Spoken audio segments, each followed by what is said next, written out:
জেনে রাখেন, ইতিহাসের পাতায় লিখে রাখেন, সময় হয়ে গিয়েছে। এটা সাধারণ কোনো মানববন্ধন নয়, এটা আমাদের মুসলিমের প্রাণকেন্দ্র, আল্লাহ থেকে মানববন্ধন। এটা সাধারণ কোনো মানববন্ধন নয়, আমাদের প্রাণকেন্দ্র রক্ষার্থে মানববন্ধন। সম্মানিত প্রিয় মুসলিমবাসী আমার, আমরা প্রতিবাদ জানাই, আমরা ধিক্কার জানাই যারা আমাদের মুসলিম ভাইদের উপর আক্রমণ করেছে, তারা আমাদের ছোট ছোট শিশু বাচ্চার প্রতি আক্রমণ করেছে। ছোট্ট বাচ্চা দুধ পান করে এরকম বাচ্চাকে তারা নির্মমভাবে হত্যা করেছে, এবং মাকে তারা নির্মমভাবে হত্যা করেছে। যেই মার করে ছোট বাচ্চা ছিল, সেই বাচ্চা দুধ পায়নি, দুধ না খেয়ে অনাহারে বাচ্চা মৃত্যুবরণ করেছে।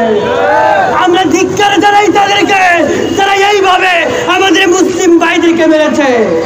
সময় হয়ে গিয়েছে আমার প্রিয় ভাই, জেনে রাখেন, ইতিহাসের পাতায় লিখে রাখেন, সময় হয়ে গিয়েছে।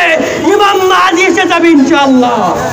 ইমাম মাহদী না আসলেও আমাদের মধ্যে ইমাম মাহদী জাগ্রত পাবে ইনশাআল্লাহ।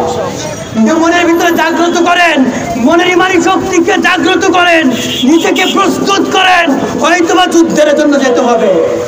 আল্লাহ তাআলা আমাদেরকে কবুল করে নেক। আমরা সবাই নিজের বাপ যেভাবে পারি সেভাবে সহযোগিতা করব, তাদের পাশে দাঁড়াবো, যুদ্ধে যাব তাহলে সহযোগিতা করব।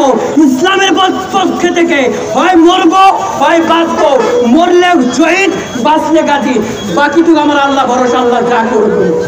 আল্লাহ তাআলা আমাদের সবাইকে কবুল করুক, আল্লাহুম্মা আমিন।